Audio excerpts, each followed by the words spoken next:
Soup. I know, bro. I know. Hey y'all, it's Chelsea and welcome back to my channel. Beep, stop staring at me. In today's video, we are doing the JANTE'S Inferno reading vlog. If you didn't know, JANTE'S Inferno is a hell-based readathon created by Jan Agaton. It's basically 9 prompts, each one representing a circle of hell, and you have to complete each one to escape. This readathon is running from February 6th to the 16th. You are seeing this before then because I primarily read from the library, so if I wanted to participate, I needed to do it now. I'll take you back to past Chelsea and you can see me slowly deteriorate. So this is Billion. Say hello, Billion. So over the weekend, Beebs and I found a great garage sale that were selling plushies like super cheap. So we bought a bunch of them to bring them home for the dogs. And Bill, she had a great time. She had a great time. That is Mickey Mouse right there. What's left of him. Good morning, y'all. Beebs is over there, but she doesn't want to say hi. What up? She doesn't want to say hi in frame. I gotta pull her out of frame. They like when she gets pulled out of frame. I enter JANTE'S Inferno, and Chelsea 2-star was resurrected. No one is more shook than I am. Especially by the book. That was the 2-star. Anyway, the book in question is Brother Song by T.J. Klune. This fit the prompt for set in winter or snow on the cover. I originally started this on Friday and I got through about 40% and I had to put it down because I wasn't feeling it. If you didn't know, I have been rapidly blowing my way through this series. This is the last book. I've given the previous 3 4 stars and have cried immensely in every one. So I thought this was a guaranteed win. And I hate Carter. I hate Gavin. I hate them. And I don't think the audiobook helped with that. Like, I hate the way that they're voiced. I hate the way that they talk. I just hate them. I hate them. And the steam just made it even worse, where I was just like, ew, stop it. Ew, go away. No. Yeah, so it was a 2-star, but I didn't DNF because I needed to get out of hell. I'm only on the first circle of hell. Oh, I have such a long way to go. What am I gonna do?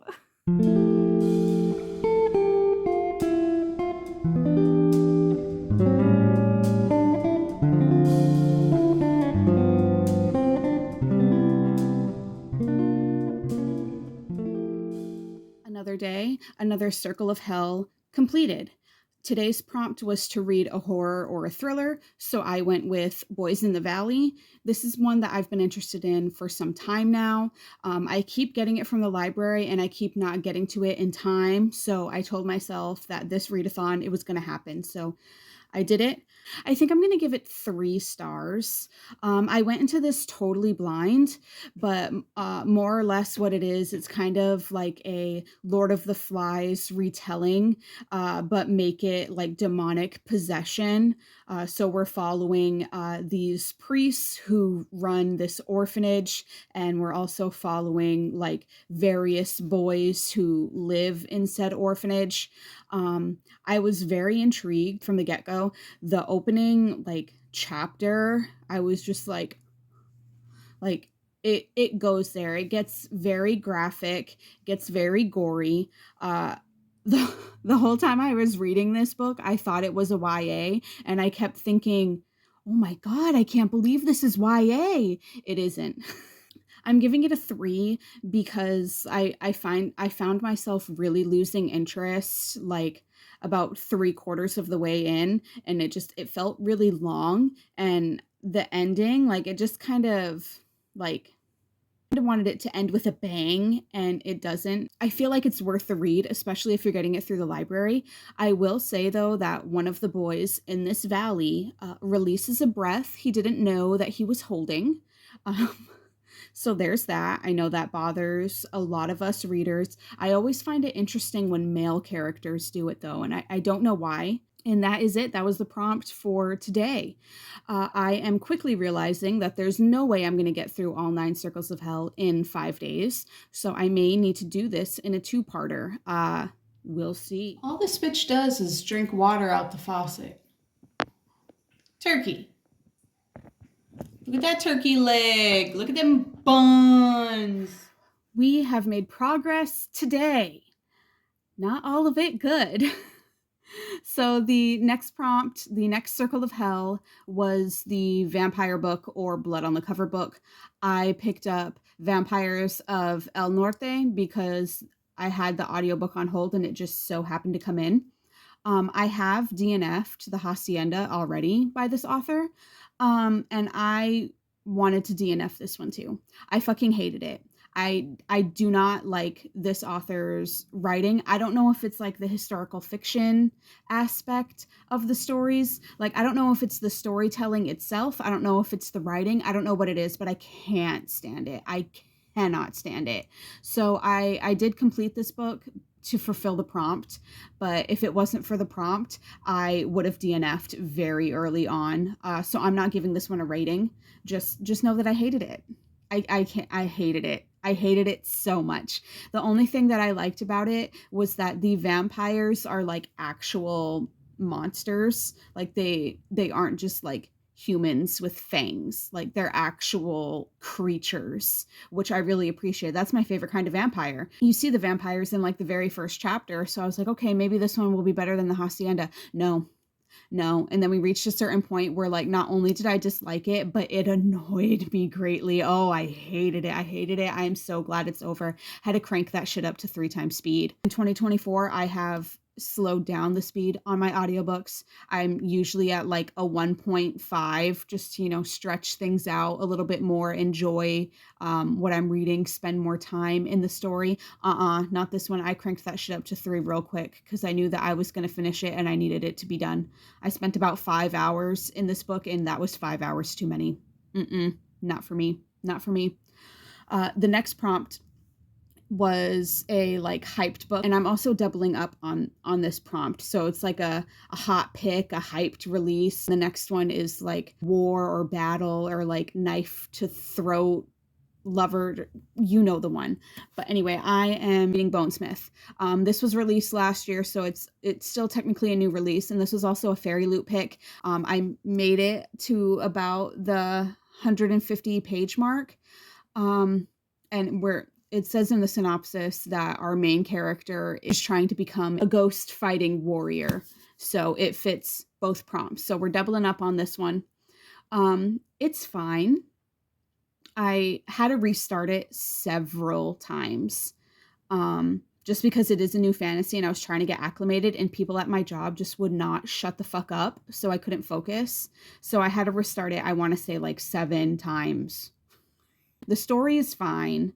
Our main character is sassy like Gideon the Ninth. We are dealing with like bone magic like Gideon the Ninth, but they are completely separate stories. So far, I prefer Gideon the Ninth, but this isn't bad. It's just it is a very expansive world. The magic is very interesting, but because of the way the story's told, since you're kind of just dropped right in, there's a lot of like info dumping, which is fine. Like I find it interesting, but it's a lot of info dumping. Like it's very dense in that sense. But I mean, I'm having a decent time with it, but there's still a whole lot of book left. So we'll see. I'll finish this tomorrow, hopefully. I was glad that I could get started on it today and just not being in that fucking vampire book anymore. Like anything is preferable to that. Ooh,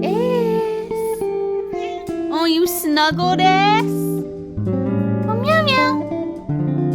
Ooh, ass.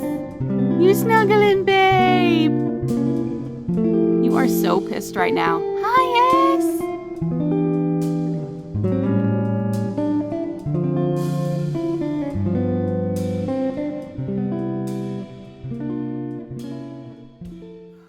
We have things to discuss. Don't mind my appearance, okay? Crampy Vampy is in full swing, and it's not fun to be me right now. So I finished Bonesmith. and it's already been unhauled. I ended up giving it 2 stars. Now, the thing with this one is I really loved the world and I really loved the magic, but the further we got into it, I really didn't care for the characters and I really hated the plot.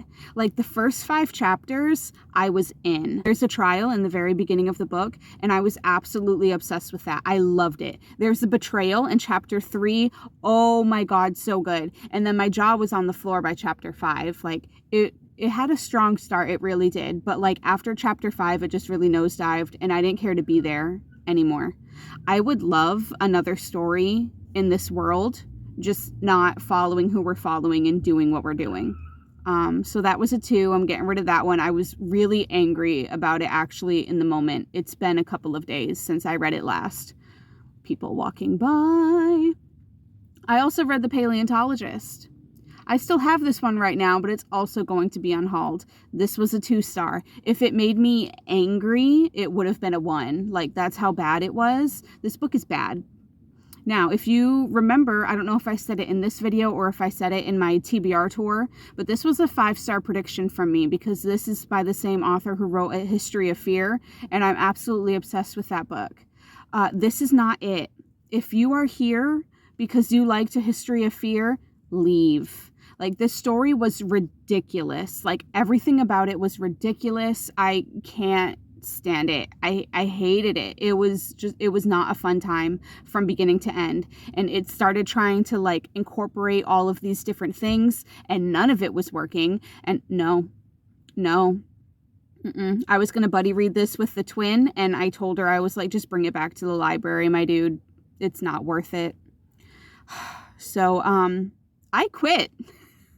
I'm quitting. I'm staying stuck in hell. I'm not getting out. I'm having a miserable time, so I will not be continuing. I'm going to read Sarah J. Maas instead. And that was it. That's all I got. I got stuck in hell 3 prompts away from the end. I am not a readathon girly. I don't like being told what to read. I don't like being told when I have to read it, but I was really excited about this one because it was based in hell, so I wanted to give it a try. I'm just not here to read things I don't want to read. So I'm stuck in hell. I'll see y'all February 6th. I'll meet you there. Thank you so much for watching this video if you made it to the end. Please give me a thumbs up if you liked it. Subscribe to the channel if you're not already. And talk to me down in the comments below. Are you going to participate in this readathon? What books are you going to read? Please don't read any of the books I chose. And I will see you soon in my next one. Bye.